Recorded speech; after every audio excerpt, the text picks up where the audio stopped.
We'll start the talk. Namo tassa bhagavato arahato samma sambuddhassa. Namo tassa bhagavato arahato samma sambuddhassa. Namo tassa bhagavato arahato samma sambuddhassa.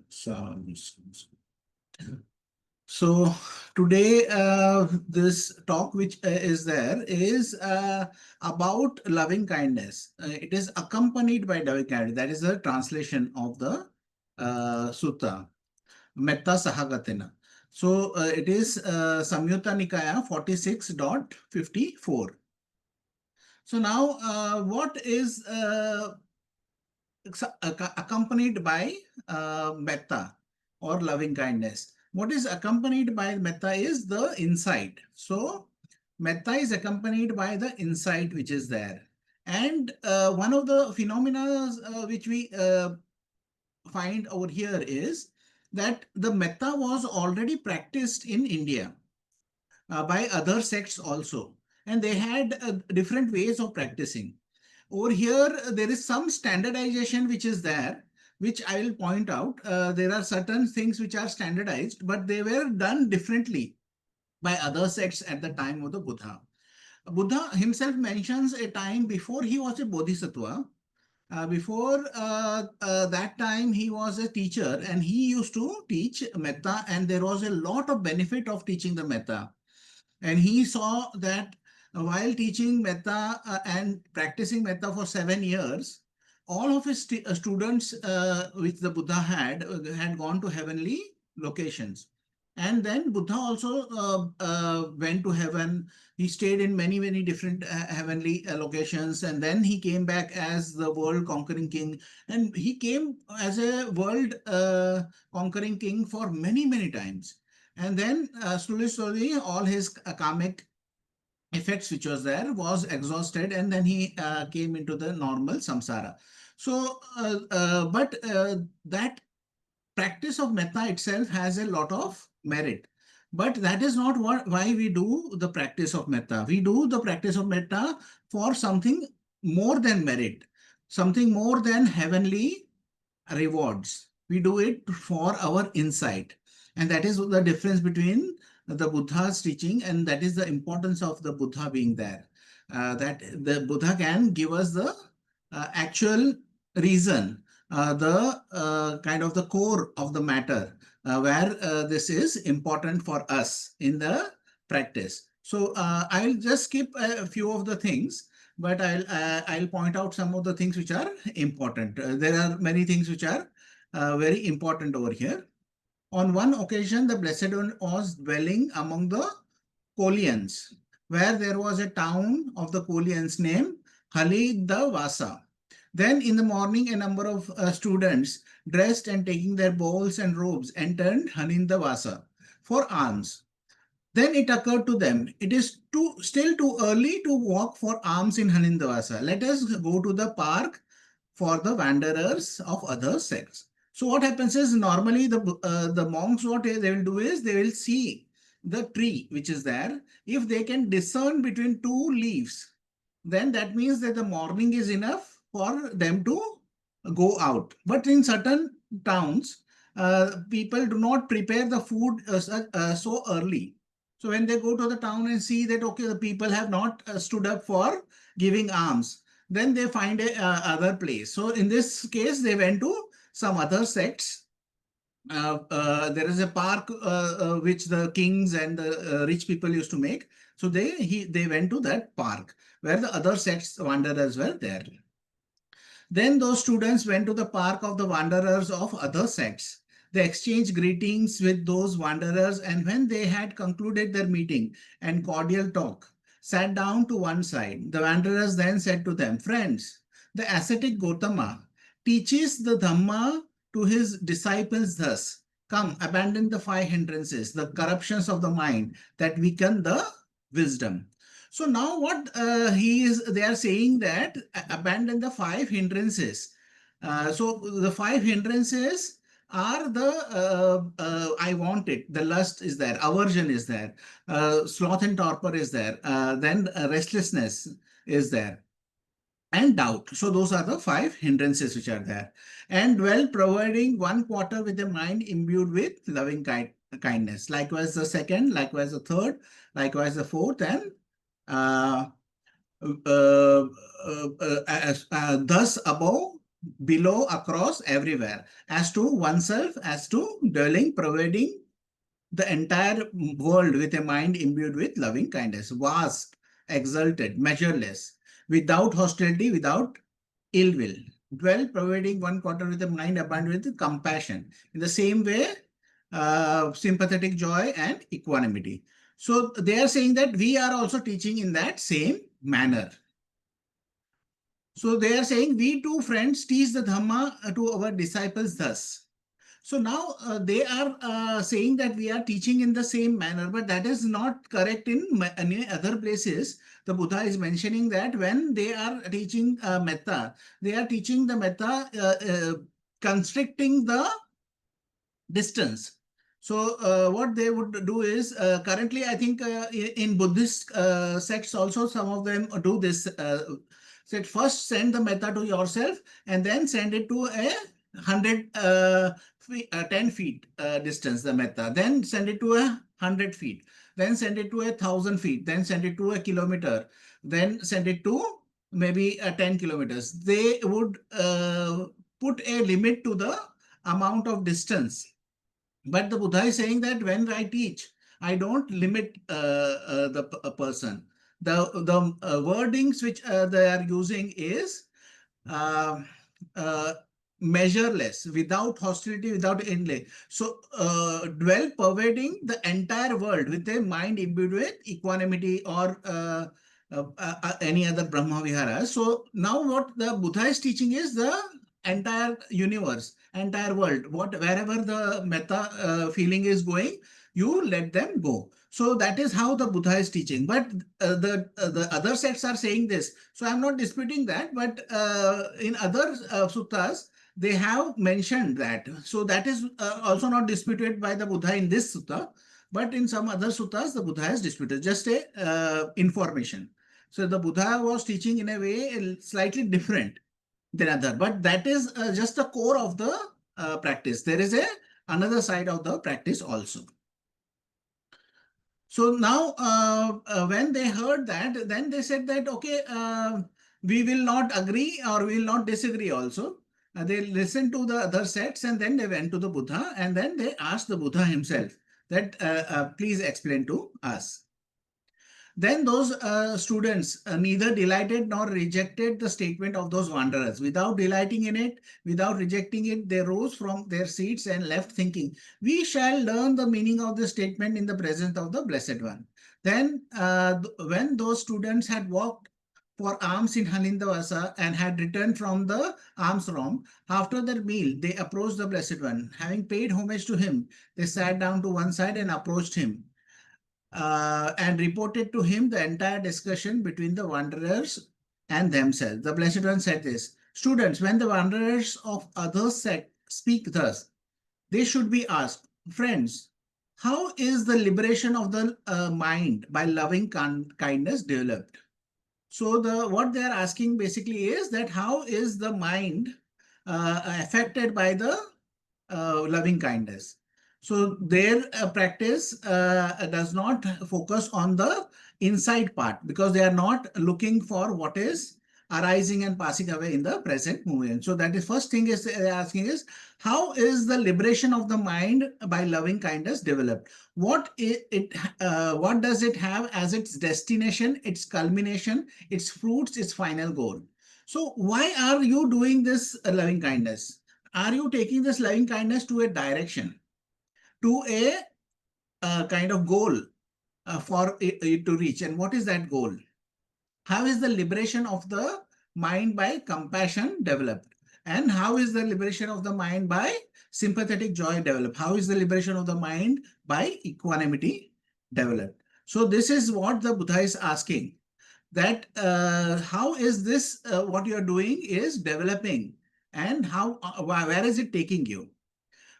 Being asked thus, those wanderers would not be able to reply, and further they would meet with vexation. So they would be not happy with what they hear. For what reason? Because that would not be within their domain. So that aspect of insight which is there, that aspect of learning from our object of meditation is something which is not there in the other sects which at the time of the Buddha was teaching metta. So their aim was only to gain merit and go into heavenly realms, because that is what they wanted, because they had a limited aim for the meditation. I do not see anyone students in this world which is Devas, Maras and Brahma. In this generation with its ascetics and Brahmins, it's Devas and humans who would satisfy the mind with the answer to these questions except the Tathagata or a discipline of the Tathagata or one who has heard it from them. So this is a domain of the noble path. So that is what the Buddha is saying. And how a student is the liberation of the mind by loving kindness developed. What does it have as its destination, its culmination, its fruits, its final goal? Here, students, a student develops the enlightenment factor of mindfulness accompanied by loving kindness. So now what the Buddha is saying, that when you are doing loving kindness, you develop mindfulness. So it is accompanied by loving kindness. So there is the metta is there, and then vipassana is also there. So now you are developing the mindfulness. So how is the mindfulness developed? When you are sitting, you are aware that you are in metta. You are aware that you are sending it. So then you have the awareness which is there in the current. What is happening? So certain times what happens is we know that our mind is distracted. Then what we do? We do the 6 R's. We recognize, we release, relax, smile. Then we come back to our object of meditation and repeat if it is needed. So this is the process we do. So there, what is required in that is the mindfulness. Sati is required. The mindfulness is required. So now when we are doing metta, the mindfulness is developed. Now, what is the next step which happens is, then we know what is the investigation of the states or dhammas. Dhammas are the states of mind which is there. So what are the states of mind? So when we are sitting in metta, we see our mind is getting distracted by a thought. So then we release, relax, then smile and return back. So then again we recall, oh, my thoughts, again the thoughts is there. So then we are investigating what is happening. So when we know that there are many thoughts, then we know that our mind is busy. There is too much energy in our mind. Then certain times what happens is we have no thoughts, but then we nod off. We are getting into sloth and torpor. Our mind becomes like, Bhante used to say, was like something very difficult to operate. Like if there is an engine and they pour a lot of heavy oil in that. So how it is difficult for the engine to work. Or if you take a toast which is there, which is warm, but you take butter on it and then you try to spread it, then what happens is the butter will not spread evenly because the butter is very cold and the toast is hot.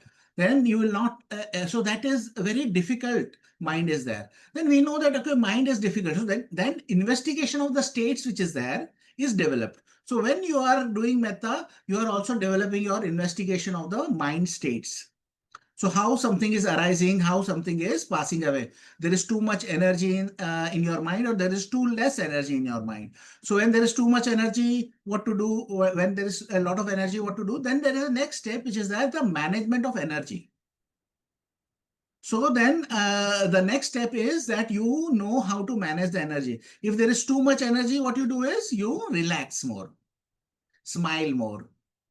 That is the time you are using the energy. Then if you see that there is sloth and torpor, the energy is too less, then you say pay attention more. You take your interest in your object of meditation more. You sit straight. So you are balancing the energy. Now, when the balance of energy is happening, what happens is your mind is calm and your joy arises automatically. So based on mindfulness, there is investigation of states. Based on investigation stage, there's management of energy. When there is management of energy, the mind has joy. The piti arises. Now, after piti, there is pasati, that is the tranquility. So then what happens is, if the mind has joy, the body becomes tranquil.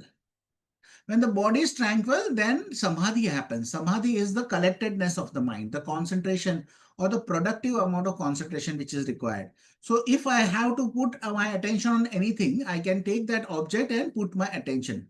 Say this is the speaker. I want to look at it, the speaker, then I can look at it any amount of time because my mind has joy and my body is tranquil.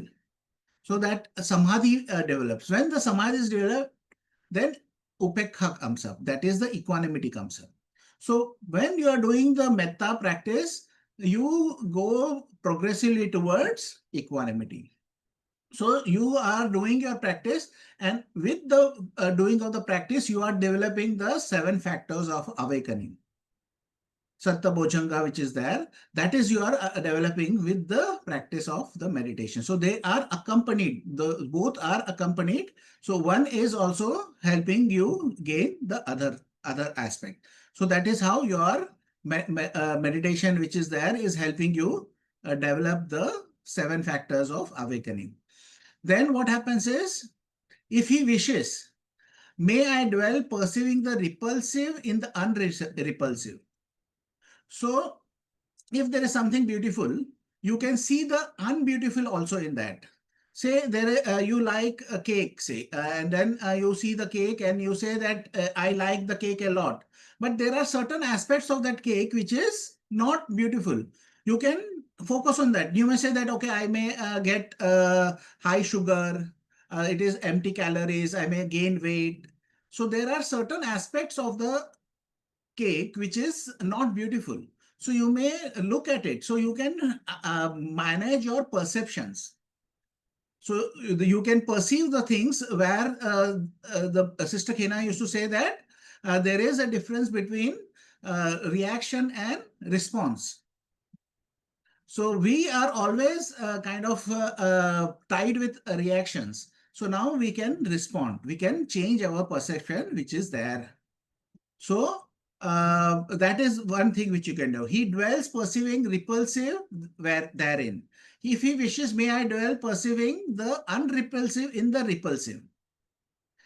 So there are certain things which are repulsive, but you want to see the kind of the unrepulsive in that. Say if there somebody says there is a bitter god, we say Karela in India. So that is bitter. But what happens is we are seeing the good aspects, the health aspects of that, because it is considered to be very healthy. A lot of diseases are supposed to be eliminated if you are having that bitter gourd. So sometimes they have it as a kind of curry. Sometimes they give a juice of this. And a lot of bitter gourd is used in Sri Lanka. So always there will be some kind of a, they may give a salad also, bitter gourd. So those things are seen, that you are seeing the repulsive, which is the kind of the bitterness, but you are also seeing the health benefits. So you can perceive this as the kind of desirable thing, and you can perceive the something which is good like a cake as undesirable, because you see the downfall of that cake, the empty calories, the weight, the risk of diabetes, and all those things you can see. So that is how you can see. And he dwells perceiving the unrepulsive therein. If he wishes, may I dwell perceiving the repulsive in the unrepulsive, and in the repulsive. He dwells perceiving the repulsive therein. If he wishes, may I dwell perceiving the unrepulsive in the repulsive and in the unrepulsive. He dwells perceiving therein. If he wishes, avoiding both unrepulsive and repulsive, may I dwell equanimously, mindful and clearly comprehending. Then he dwells perceiving equanimously, mindful and clearly comprehending.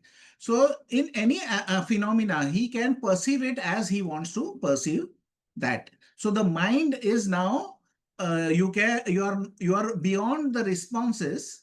So reactions and going towards responses. So you can respond to whatever is there in the way you want to respond to.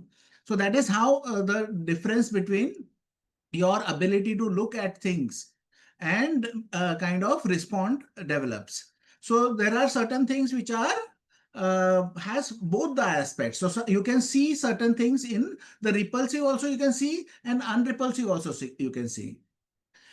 So both you can see, and then there is one other beyond those factors, which is you see everything with equanimity. Even in the repulsive, you see the equanimous. You in the unrepulsive also you see the equanimous. So your mind is very balanced. So if anything happens, you are okay with it. So one of the things Bhante used to say is that at one point of time in the retreats, what happens is the mind becomes very calm. And when the student comes and Bhante asks him a question, how was it? He said, okay, it is okay, everything is okay. Is there anything else? No, nothing else. Is there any questions? No, I have no questions. So that is the mind which is there, which is just seeing everything is equanimous. He is not seeking anything also, and he is not trying to avoid anything also. So that becomes the mind. So then that is how you develop your mind, which is equanimous. Or else he enters and dwells in the deliverance of the beautiful. What is the deliverance of the beautiful? Deliverance of the beautiful is the mind which is there in the fourth jhana. The Buddha says that when the mind goes into the fourth jhana, that is called beautiful, Subha. Subha is there. The Subha is the beautiful. The beautiful is the mind which is there in the fourth jhana, because that is just a very nice place to be. So the person is there in the beautiful. So students, the liberation of the mind by loving kindness has the beautiful as its destination, as its culmination. I say for a wise student here who has not penetrated to a superior liberation. What is the superior liberation? It is the Nibbana. So if somebody does not reach Nibbana through this process, he at least reaches a beautiful mind, that is the fourth jhana. So that is how this is happening. And this is the same thing which is happening in the terms of when they are practicing for the compassion, when they are practicing for the sympathetic joy, and then they are practicing for equanimity. But there are certain things which are there, which the way Bhante used to teach is kind of reinforced over here. And that is what is important over here. For this sutta is important for us because many of our teachers have given this sutta, and that is important for us because Bhante had taught that the metta, with metta you can reach till fourth jhana.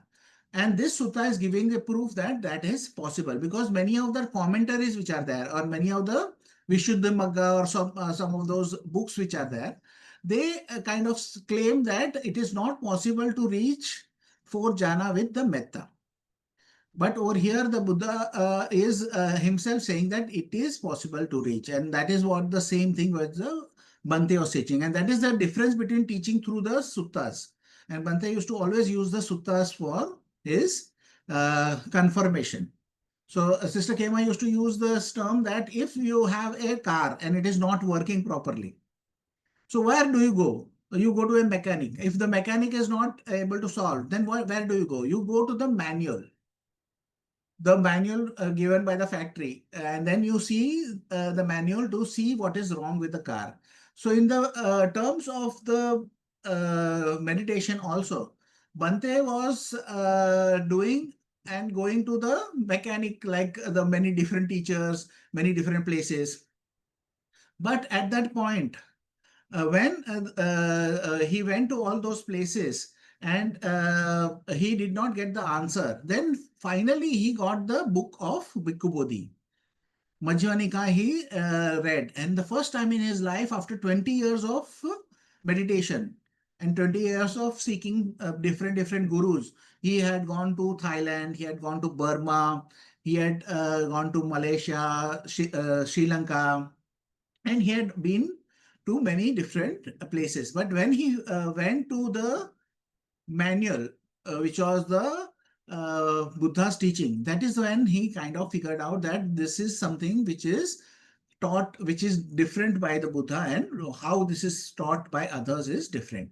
So then we proceed over here. And how student is liberation of the mind by compassion developed. So he has the same thing which he's saying. The main part is with the complete transcendence of perceptions of forms, with the passing away of perceptions of sensory impingement.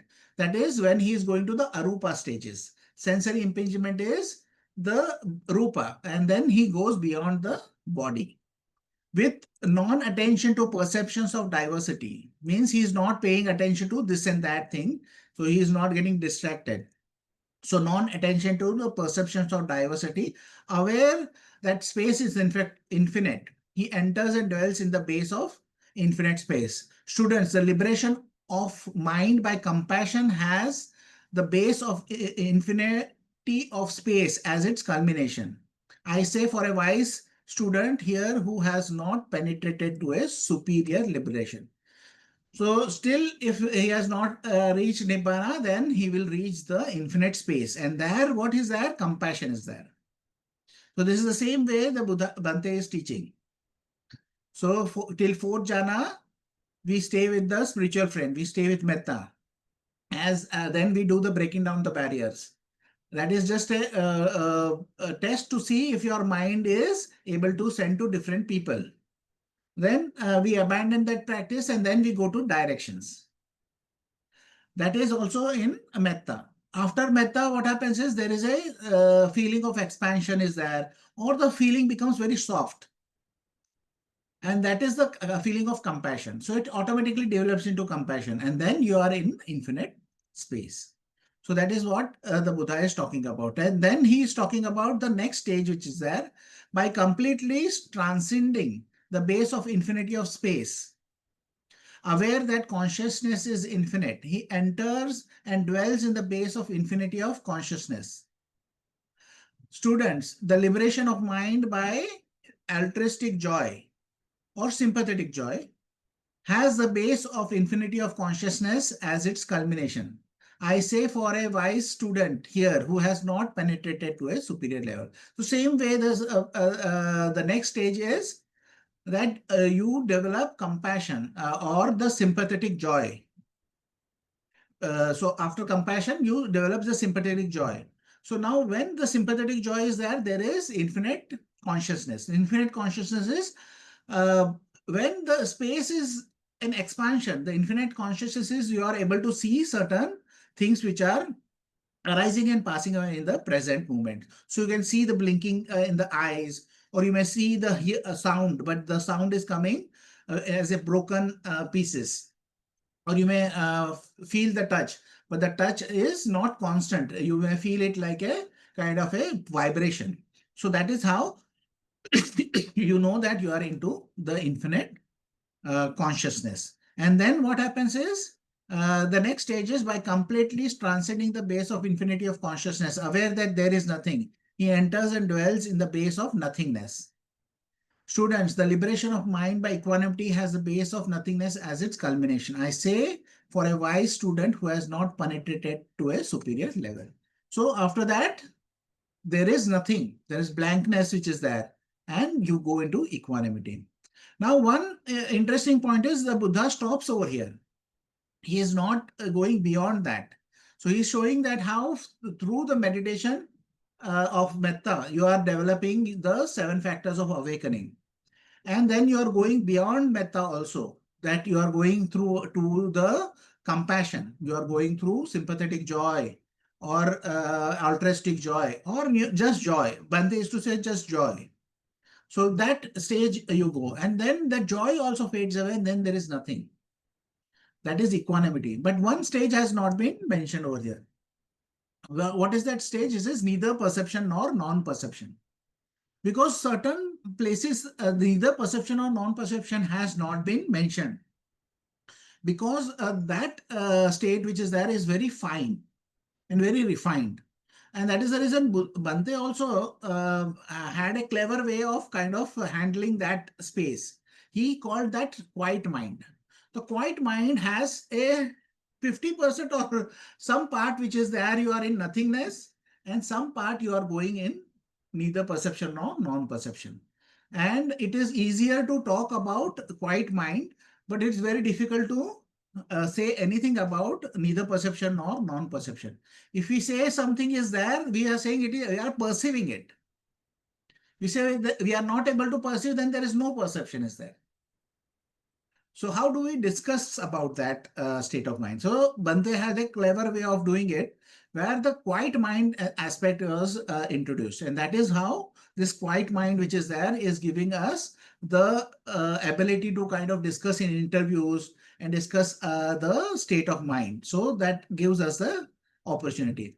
So one other sutta which is there in Majjhima Nikāya, where Ananda is talking about looking at impermanence in each stages. So first jhana, second, third, fourth jhana, arupa jhana of infinite space, infinite consciousness and nothingness. He skips the neither perception or non-perception. Where he skips the neither perception or non-perception, because that is the same issue. It is very subtle and we will not be able to do contemplation practice. So contemplating the impermanence, contemplating the impersonality, contemplating the resistance which is there. Those things we are not able to do in neither perception or non-perception. It is post facto we can do. After we come out of the meditation, we look back and see what is happening and let go of those things. But when we are doing it, we cannot. Then Ananda is giving 4 Brahma Viharas, the Metta, then Karuna, Mudita and Upekha. So he is giving the 4 Brahma Viharas also as means of looking at it as impermanence. So when we are looking at it as impermanence, we are also implying impersonality. Because if there is a fixed self, then it cannot be impermanent. So when we are looking at impermanence, we are also looking at the impersonality. We are also looking at the dukkha. If there is impermanence, there is dukkha. So we are discussed many times that whenever there is something which is pleasant, we are afraid that that pleasantness will go. And that is what the concept of impermanence has dukkha in it, which is implicit. It has also the impersonality implicit in the concept. So both are implicit. So in the Brahma Viharas also, what we are looking at is the insight. So if you are metta, you have a very pleasant feeling, then you still say that, oh, this pleasant feeling is based on the causes and conditions. This is impermanent. And this is impersonal. Because it is developed by causes and condition, when the causes and conditions will change, this pleasant feeling will also go. So we are not doing the meditation for the pleasant feeling or the experiences, but for the insight which we can gain from our meditation. So that is what Metta and Vipassana, which is there. The coining of that by Sister Khema also was for that same reason. I'll read one of that things which Sister Khema had written just to conclude. The Buddha taught an easy to understand practice that was comfortable, light, and fun to learn. It leads you down the noble path to understand the true teachings. This teaching has both metta, loving kindness, and vipassana inside, weaved into the practice. Lay people can practice his an antidote for suffering to manage the challenges they face in today's world. By changing our minds, we change our life. This harmonious perspective brings a new smile. Come and give ear to the suttas the Buddha taught, and you will hear the wonder of this living Dhamma. So this is the quote by Sister Khema. So now if there are any questions, we are open for questions. Yes. Bhante, I have a question. With the seeing the repulsive in the unrepulsive and seeing the unrepulsive in the repulsive, I'm thinking of, like, human relationships. So we are surrounded by relationships with family members, with work colleagues, with friends, with even strangers when we go and buy things. So I'm just wondering, in a lot of relationships, there is always what we like in as a person, and then in some people there is always there is always the repulsive. So is this practice meant to balance that out? So let's say if let's say my relationship with a work colleague, let's say, has never been very positive, but there is no strong animosity. It's just not a, how should I say? It's not favorable, but it's also not with animosity. So when we reflect on that relationship, or when we come into contact with each other, do we use the practice of metta at that point to reflect on that person's unrepulsive qualities, to balance that out, is the question. Yeah. Yes. So we can use that in the way that when we are having certain people have certain qualities which they cannot help.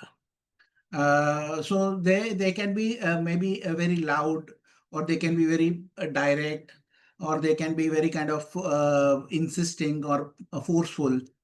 Certain personality traits are there, and when we are working with them, then those can be kind of hindering our work and kind of irritating us, and we may not be able to handle certain kind of personalities. So you have to see that what are the aspects which are there, which are useful. Maybe they are technically sound, or they have the subject matter expertise, or they are kind of good with connections, or being able to kind of help you in gaining new people or something like that. So then we say that, okay, they have certain qualities which are repulsive, but then they have certain qualities which are attractive also, which are good qualities also. Maybe they may be good people also, they are very honest, but they can be very irritating. So those kind of things. So then we can say, okay, I can at least depend on that person because that person is honest. And he may be kind of loud or something like that. So there is one thing which is there in a story which is there, old story about the Tata. There is a big group, Tata group in India. So there was one of those kind of the what is it called? They are the in charge. The person was there in charge of the Tata group.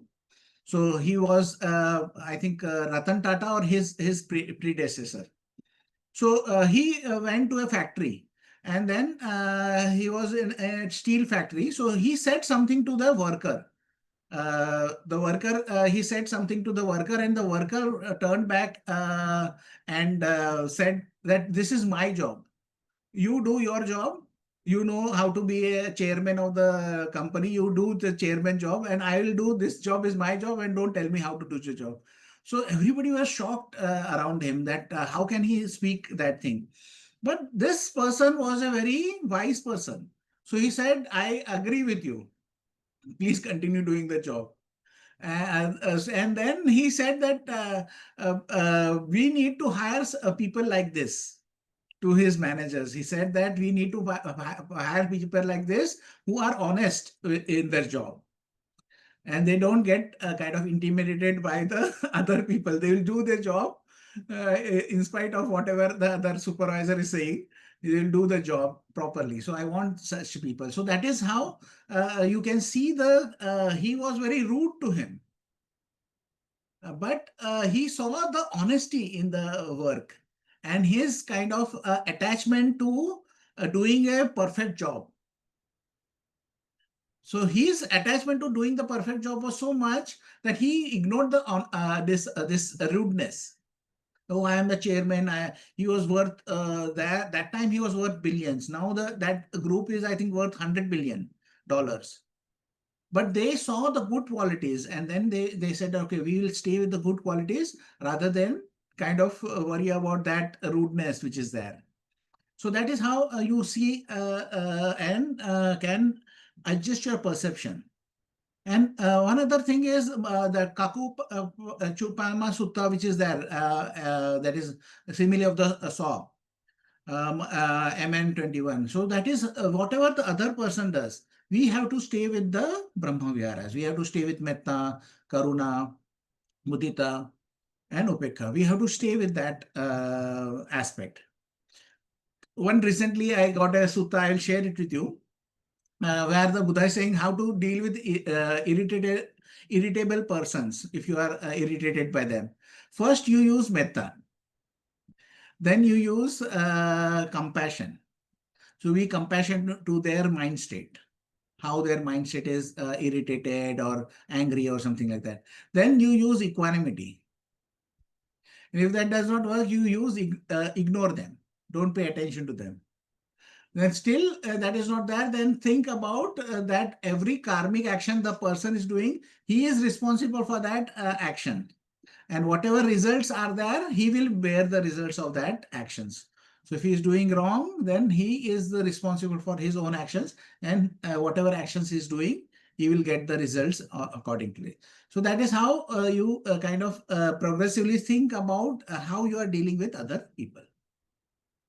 Okay. Okay, thank you, Bhante. So then the next question also is seeing the repulsive in the unrepulsive, same thing coming back to human relationship. So because some people, we have very good affinity somehow. So are we meant to like train ourselves to see the not so positive qualities in them so as to balance our attachment to them, or? Sometimes what you have to do is you have to see if there is a kind of very good friends which are best friends which are there, can kind of lead you to certain habits which are there. There is a colleague which is there who is very negative, and but you are always staying with that person, and then you take on the negativity which is there, and that can kind of affect your behavior. So you see that, okay, he is a very good person, he's a nice person, I can stay with him, I can go to movies with him, I can go everywhere. But his negativity which is there is the quality which is the quality I do not want to get at kind of influenced by. So that is how we can look at the things which are there. And certain times we can look at certain things with equanimity. So we can say we can be friends, but we can be equanimous with that. So neither repulsive nor getting attracted a lot. And certain times with relatives, that is equanimity is the most kind of the best way to kind of deal, because they can be something which we cannot avoid. So in America, there is a lot of things which are written about the Thanksgivings, where everybody family gets together, and then there is an uncle who is there who is kind of giving all the racist remarks or something like that. So that is a kind of typical explanation or the stories about this thing, Thanksgiving. So now if that a person is there, such a person is there, we cannot avoid, because just to avoid that uncle, we cannot kind of avoid the family gathering. So then we kind of be equanimous with that. Whatever the person says, we can just be equanimous with that person. Neither agree nor disagree. That is what the Buddha is saying in many of the suttas. You neither agree nor disagree, but you just acknowledge and back off. So that is how we deal. Okay, thank you, Bhante. Very useful. I will keep in mind because I have a few events coming up this week. It's a busy week, so I will try to remember this practice. Best of luck. It's like sitting for test, you know, Bhante. Yes. Yes. Alok. Yes, I have small question, Bhante. I'm just wondering, when we talk about manual, that Bhante ji was referring to manual as a suttas. And when we say that Buddha said that, now, as we all know that the suttas were written in different times, different suttas written in different times, and most of them were like recitation. And in the flow, there could be error in interpretation. There could be some kind of a baggage added to the suttas over a period of time. So how do we know what exactly Buddha said or did not say?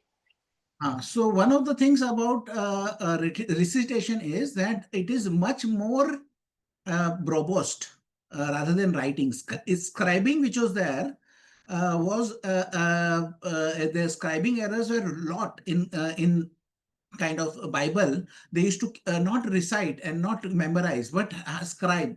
So there were scribes were there. Now there is a lot of research being done that how certain concepts were distorted because the blotting of the ink was there, or the word which was used incorrectly, misspelling was there, and somebody thought, okay, this was not the word, but that was the word, and how the concepts were kind of distorted because of scribing. So scribing is a inferior method to kind of keep the knowledge alive. The superior method is the memory. Because one example I'll give you is Bhante used to talk about the Vibhamsa, the people who used to memorize the Tipitaka. So they had a big examination, which was a month old, means month long examination. So what the person would do is they would sit before 3 people who have already memorized the Tipitaka. They would recite the Tipitaka. Randomly, they will say, okay, go to this sutta and this paragraph and start reciting. And then they start reciting. And when they make a word error in one word, they will hold them accountable. So they can make only 3 errors in this 1 month of examination, cross-examination. If they make the 4th error, this examination is terminated and they have to go back to learning once again. So what happens, one other thing about that is, Bhante said that I went to one of my teachers, which was U. Silananda, I think so. And he asked something about the concentration. Kanika Samadhi, which is there, which is not a concept which is there in the sutta. So then he could immediately reply that no, this concept is not there in the suttas. This is only there in the Abhidhamma or Visuddhimagga or something like that. So because the memory is there, it can immediately kind of retrieve from all that which is there. And what was happening is that when they started the Tipitaka, they had a meeting with the 500 arahants. And Ananda was there, and then other monk was there who had eidetic memory. So they could remember everything which they hear. Then after 100 years, they again had this council of meeting. And then they used to kind of see if everybody remembers everything in a proper manner. Then after that, I think 300 years after the passing away of Buddha, in the time of Ashoka also, there was one grouping coming together and kind of reciting of those suttas. And recently, I think it happened in Burma, where I think Ambedkar went. And from there, he kind of brought Buddhism back to India. So this is a kind of repeating process which is happening. Now, next will also happen. So people are still getting ready for the next council, Buddhist council. So now that when that Buddhist council will have there, then they can sort out. So there can be errors, but the Buddha is saying that how do you kind of figure that out? One is that you do not accept any concept where it is there in singularity. That concept should be there in multiple places. So impermanence which is there will be 1,000 places where impermanence is mentioned. When the jhana is there may be maybe 1,000 places the jhana is mentioned. If there is a basic concept which of wisdom is there, and maybe like Bhujanga, Satta Bhujanga, 100 places this thing has been mentioned. So don't go so we do not go by as a dogmatic way. So we have a antidote to that also. the Buddha has already given. That was in a Parinibbana Sutta, where before he passed away, he gave this formula that if somebody comes and says, I have heard it from the Buddha, don't accept or reject. Check with the teaching. Is there matching of this teaching? Then you accept. If it is not matching, then discard. Even if somebody said, I have heard from the mouth of the Buddha. If I've heard from a senior student of the Buddha, I've heard from a group of senior students, I've heard from some monk. So whatever the situation is there, you do not accept a singular or unique teaching. You accept the teaching if it is matching the other teaching. So because of that formula, what happens is whatever teaching which we have are more or less in line with the teaching of the Buddha. And then they also are cross-referencing. So currently Bhikkhu Bodhi has done a lot. So they have certain teachings which are there in China, which is agamas. So they take the agamas and they take the suttas and see if they are matching or not. Then they have teachings which are saved and preserved in kind of leaves in Sri Lanka. And then they have preserved teaching in Burma, which is there in the stone tablets. So they kind of cross-reference all of them. Then there are commentaries which are there. Then they cross-reference and then come up. You can see that in Majjhima Nikāya, a certain word the Buddha, the Bhikkhu Bodhi is using, he gives an explanation of 2 pages of why I have translated this word in this way. Certain places you can see that when there is reference, you go back to the reference, there are 2 pages full of information he is giving. So there is a lot of kind of cross-reference and checking which is done to ensure that this teaching which is there is still robust. It still has the elements which will take you forward. And that is the reason we still take it as a manual. Is that clear? Absolutely. Thank you so much for addressing it. And just following question to that, you mentioned that Dr. Ambedkar brought some literature from Burma. Just wondering, because I read a couple of books by him and also by Bhante Agachitta and many other bhikkhus. Just wondering, why literature of Dr. Ambedkar, who got that adopted from Burma, do not mention anything about Vipassana. It talks about Eightfold Path. It talks about Four Noble Truths. Any idea, any reflection on this? So I have a very limited knowledge of Ambedkar, but I have read a bit of article, and there he kind of mentions that Buddhism, he found that was a religion which can be adaptable and malleable. And that is the reason he kind of adapted it to his own understanding. And I personally don't follow the Ambedkar's teaching or Ambedkar's philosophy. I am a kind of purist. I am purist for the suttas. So even Bhante used to say that you follow the commentaries also when it is in line with the suttas. So he also did not follow even the commentaries, let alone a teacher or in this case a political leader. So we as a kind of concept, we don't follow anybody other than the teachings which are there. And that is the reason you will see that all those talks which are there are based on suttas itself. So I'm not sure what his thinking was there, but he was very clear that he wanted to kind of adapt the teaching of the Buddha in his own understanding. And he was not a purist in that sense that he was not following the Tipitaka. And anyways, we don't follow the Tipitaka also. We follow the Buddha Dhamma Vinaya. So we follow Dhamma Vinaya. So that is the teachings and the rules. That is only we are following. We are not even following the Abhidhamma, because Abhidhamma also does not have many kind of solid basis for it. And it appeared 300 years after the Buddha passed away in the second council. So in the second council where Ashoka had, I think that a time it was introduced. So we don't even quote from Abhidhamma. So we are more of a purist in that sense. So that is something I will not be able to kind of answer. Bhante, I Thank you so have a much, very Bhante.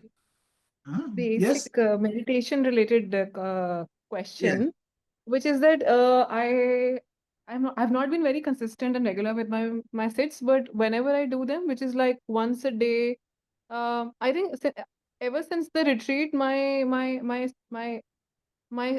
can I use the word strength? I think my strength of doing sits has gone down. So I could do it for like an hour or for an hour and a half. Then it was half an hour. Now within 15 minutes I get restless. And I also okay, see a lot of anger when I sit when I sit and I find myself very helpless in front of the anger when I'm meditating. So these correct. are just like I know 6 houring and everything, but it's not helping. So I thought I'll ask you if Buddha said something about, when your mind is very restless or if you can't do the sits, what is the way out? Yeah. So, that is what you have to do is the 6 hours is there, but you also have to see that how is your state of mind is working. That is what the 7 factors which we went through. So when you see why is this happening? What is your expectations? So whenever there is a kind of dissatisfaction, there is an expectation in the background. In the background of expectation, only the dissatisfaction lives. So you have to function by asking questions. So first you have to do is use your intuition. So how you have to ask, why am I angry? Then there may be answer, oh, because I am not getting such and such, or certain other things which are there. It may come. Why is that creating anger? Then you can use your intuition to get to the bottom of the matter. So that is the investigation of the phenomena which is happening. When the investigation of the phenomena happens, then the balance of energy can happen. So the intuition, using of the intuition in this stage where your mind is kind of disturbed, that is where you will be able to kind of see what are the things which may be your undeclared expectations. So it will be revealed to you. And that expectations may be that I sit as I was sitting in the retreat, which is not possible. Retreat has a different kind of energy. And one of the things you can do is every Sunday, come to this group meditation and sit in the half an hour. Even if you don't have time to kind of listen to the talk, sit for half an hour as a group. That also gives you encouragement, and that may also help. Right. Okay. Thank you, Bhante. And I would suggest go for the online retreats. So having a guide kind of helping you can also help. I tried the online retreat, but I think I have no structure in place and I feel like there is no accountability. So I think I always work when I'm held accountable. And because that Okay. is not happening in the online retreat, I don't think that works for me. Yeah. Yeah. Okay. Yes, May. Bhante, can I just suggest something Mhm. to manage anger or Yeah, restlessness? please. There is something called EMDR, scientifically neuroscientists have come up with in America. So they have studied the activity of the amygdala when we go walking. So what the results of the study have shown is when we are walking, where the eye, a position of the eye is lateral, then objects are moving. When we are walking, the objects are moving in a lateral direction. So when we are walking, they say walk like this, don't walk face down. And the studies have shown that when the eye perceives objects moving in lateral direction, it somehow stabilizes the amygdala in terms of reaction to events. So it's funny, you know, sometimes we hear people say, oh, if we're upset or if we don't feel nice or whatever, just go for a walk. So apparently this has been scientifically researched and proven. I think it's called lateralized eye movements, or let me see, I can find an article here and put it on the website. So Andrew Huberman from Stanford Medical University has done some Huberman labs, and then some of his research partners as well. So I'll just pop it into chat. Yeah, okay. Just to share. Bhante, you're muted again, Bhante. Okay, I think what you said was a way of doing it. So certain ways are there. So you can try like what suggested walking is there. And there are certain ways which kind of helps you, can be kind of found out. So there are some specific things which are there. You can use those things. So it is a part of the whole process. So you can try those things. And walking meditation is also something which Bhante used to kind of teach, and we kind of encourage to do. So you can definitely continue with that. And is there any other questions? You can ask any questions related to meditation also, or the sutta.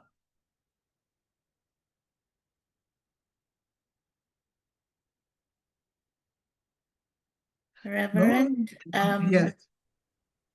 Yes. am I thinking right if I say when we practice Metta Siksa, naturally we develop and cultivate the 7 bojjhangas,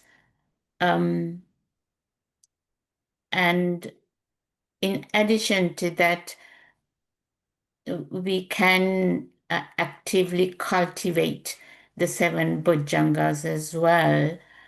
And also, am I right in thinking that when we practice Metta Siksa, to some extent, we do naturally develop the Noble Eightfold Path, even though we can actively develop and cultivate the Noble Eightfold Path? Am I right in thinking these two views? Yes, and there are suttas which back up also these things. So one of the suttas about Satta Bhojanga, the Buddha is saying that if you have mindfulness, you don't have to have volition that investigation of states may develop in me. Investigation of states will develop automatically. If you have investigation of states going on in your mind, you don't have to have the volition develop. That joy arise in me. Joy will automatically, energy may arise in me, or a balance of energy happens. The balance of energy will happen automatically. When the balance of energy is there, joy will arise automatically. When joy is there, the tranquility will arise automatically. When tranquility is there, the samadhi or the collectedness of mind will arise automatically. When the collectedness of mind is there, equanimity will arise automatically. So the Buddha is saying that if you develop one, the other will also develop. In the same way, Buddha is also giving a sutta where the Buddha is saying that if you have the right view, harmonious perspective, then you don't have to have the volition to develop the right intention or harmonious observation, perspective, harmonious perspective. It will develop on its own. When you have I'll go by one which is the right thing, that process. So if you have the right intention, then right speech will arise automatically. When the right speech is that, right action will arise automatically. When the right action is that, life, the livelihood which is there, right livelihood will arise automatically. Then the right efforts which are there will arise automatically. When the right effort is there, right mindfulness will arise. When right mindfulness is there, right collectedness or samadhi will arise. So the eightfold path also will develop. Even with there is no volition that the next stage step should arise, it will arise automatically. That is what the Buddha is saying. So if you start with the right view, then right intention will arise. When the right intention is there, right speech will arise. When the right speech is there, right actions will arise. When the right actions is there, right livelihood will arise. When the right livelihood is there, right effort will arise. When the right effort is there, right mindfulness will arise. When the right mindfulness is there, then right samadhi or the right collectedness of mind will arise. So harmonious, the same way the Buddha, Bhante is saying harmonious. So harmonious perspective is there. When the harmonious perspective is there, then what happens is the harmonious observation which is there, so that arises. When that is there, then the harmonious speech will arise. Then harmonious communication will arise. When the harmonious communication is there, harmonious movement of mind will arise. So you will know where your mind's movement is going from here to there. When harmonious movement of mind is there, harmonious lifestyle will arise. When the harmonious lifestyle is there, harmonious practice will arise. When the harmonious practice is there, harmonious observation will arise. When the harmonious observation is there, harmonious collectedness will arise. So in the same way, if one is developed, the other will develop. So you are right in thinking that, and the Buddha is also explicitly saying that. Thank you very much, sir. Thank you very much indeed. Could I also ask, with see Yatha Bhuta Jnana Dassana, we see the Four Noble Truths and the three marks of existence and the dependent origination. Are there anything else we should see? No, Buddha says that even if you see one, you can see everything. See, if you are seeing impermanence, you are also seeing the dukkha. Because if there is a permanence, only then there can be a permanent joy. If there is impermanence, then there is no permanent joy. So dukkha also is there possible. So if you see the impermanence, you are seeing dukkha. If you are seeing impermanence, you are seeing the impersonality also. If there is an Atman, it can be permanent and it can be forever and ever. But if there is impermanence is there is no Atman possible. So then you can see the impermanence also. So if you see the impermanence, then you see that everything is dependent on something. So you understand the dependent origination also. So in dependent origination also, you see that there is ignorance, okay? And based on ignorance, there is the formations are there. Sankharas come up. So, so now what you can see that if the ignorance is not there, sankharas will not be there. So they are impermanent. So dependent origination also gives the understanding of impermanence. So the three characteristics you can see. And we can see that dukkha also, if you are seeing the impermanence, we are seeing the dukkha. When we are seeing dukkha, we are seeing the Four Noble Truths also. We are seeing that there is dukkha. There is a reason for the dukkha. There is a solution for the dukkha, and there is a path leading to the solution. So the Eightfold Path is also coming into the picture. So you will be able to see just by observing one thing, you can observe everything. So what it is about is not quantity. That we understand 10 things, 100 things, 1,000 things. It is about dwelling deeper into our understanding in our relation to all those things which are there. What is my relationship to this cup? If I know the relationship with my cup is I cannot kind of live without this cup, then I know that I am attached to this cup. Then I know my attachment which is there. If I know my attachment, then I know how my attachment is coming up. Why is there attachment? Oh, maybe this cup was given by my mother. So I have attachment because of that. Why is my attachment because of my mother? Oh, there is something else. So I can go deeper and deeper into my investigation. So I can see how this is related to me. It is not a philosophy in that sense. It's a personal journey of understanding. So when we are understanding our attachments and our kind of aversions, then we will be able to see. So Yatha Bhuta Jnana Darsana means seeing things as they are. So as they are means that the perception which was there, we talked about the perception, that is not tinting our observation. So it is just the stage before the dispassion and the kind of the giving up, letting go, and then the Nibbana. So that is a very important stage, seeing things as they are.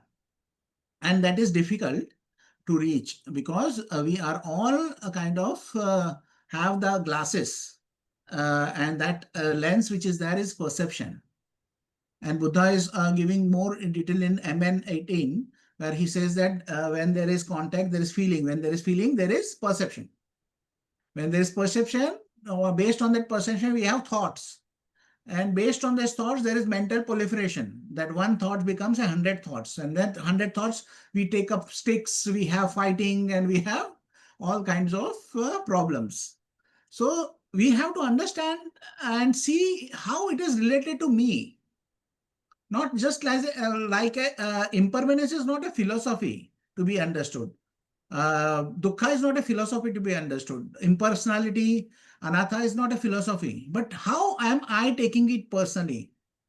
And what happens when I let go? And how can I kind of have this relationship with whatever is there in the present? Because we are always in the present. The past, we don't have any access to.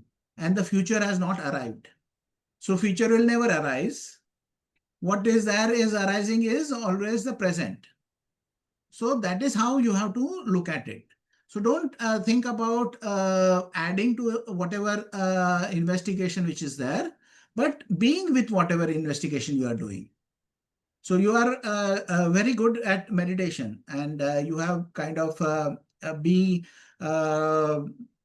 sitting longer sittings and all those things. So this is a good thing. But you have to stay away from this temptation of experience or any kind of expectation of experience. And then what you do is you stay with the investigation in the present. If you have expectation of experience also, you can investigate that. Where did this expectation came? Is it my expectation? And then you can investigate. So everything which is there in the present can be a point for investigation. And you can stay with those principles of investigation. That is the reason when even if the metta is there, it is accompanied by insight. Metta Vipassana. And that is why whenever you are doing your practice, just the practice in itself is not the goal, but it is the goal of understanding. And when we develop this understanding of our attachments, our aversions, our delusions, which is saying, I am this, and then you will be able to see those things, and the letting go which is there is happening automatically. It will happen automatically. When you say, oh, I am not having these things a lot of times. Now I see that I can stay without this food or something like that. So those things you will notice as you go along. So that will happen automatically, which will happen. Okay? Thank you very much, Reverend. One more question. So, for example, do we have to see impermanence all the time? Is Whatever it is necessary? It is, don't give yourself too much pressure. And whatever is possible in the present, you do. Don't kind of pressure, don't kind of give yourself goals which are very burdensome. Whatever is possible in the present, do what is possible. And that is the balance which is there. So it is not too extreme and not taking too lax also. Certain times people kind of assign the meditation time, it is half an hour, and that is the only time you will be mindful. That is also taking it too easy, and kind of putting your burden that every second in the day I will be mindful, then that is putting too much burden also on your mind. So just have a balance, what is possible. And whenever you see yourself failing, then just let it go. Relax, smile, come back. Whenever you recognize, release. Smile, relax, smile, and come back. And continue doing that. And don't keep any big goals for you. Thank you very much, Reverend. Okay, Divya? Yeah, Bhante, you mentioned a great point about, and I'd forgotten it, which is that the goal of meditation is not just to meditate, but to also be able to see your aversions, your craving and cravings, right?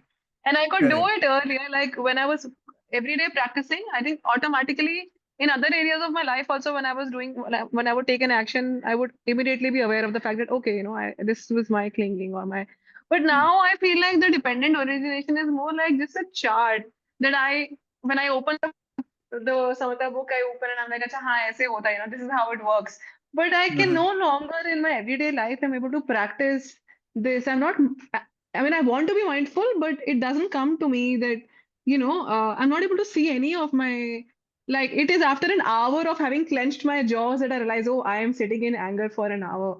So what should I do? Like, So it is like developing your muscle of mindfulness, which is there. So if you want to kind of develop your muscle, you have to go to the gym regularly. Certain times you have to take some supplements also. So maybe you have to see that am I taking protein in sufficient kind of quantity or not, or something like that. And then yeah. you kind of develop your muscles. So in the same way, in the meditation muscle also, you have to see then are you going to the gym regularly?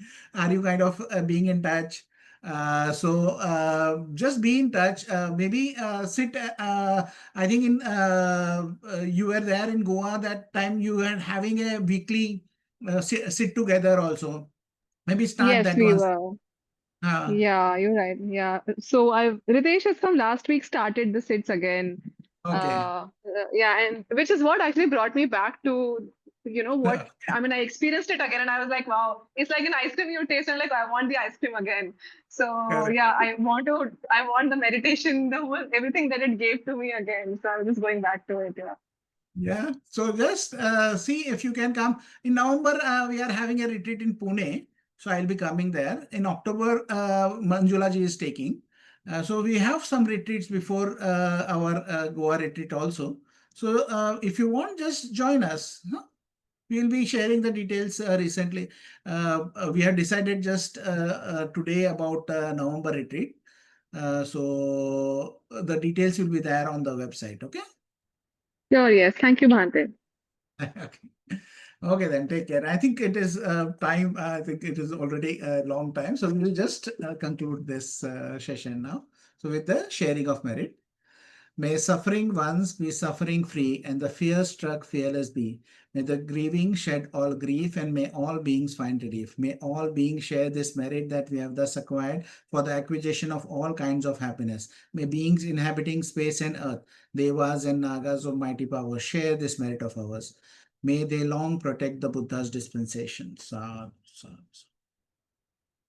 Thank you everybody for coming, and hopefully every week we can come over here. May gives a very good kind of readings of the Arahants, and we can get inspired by the kind of the journey others had, and they're not easy journeys. They are kind sometimes very difficult journeys they had, and then we can get inspired by those things. So please come, and then the other teachers will also come with suttas. So thank you for coming. Sadhu, sadhu, sadhu. Thank you, Bhante.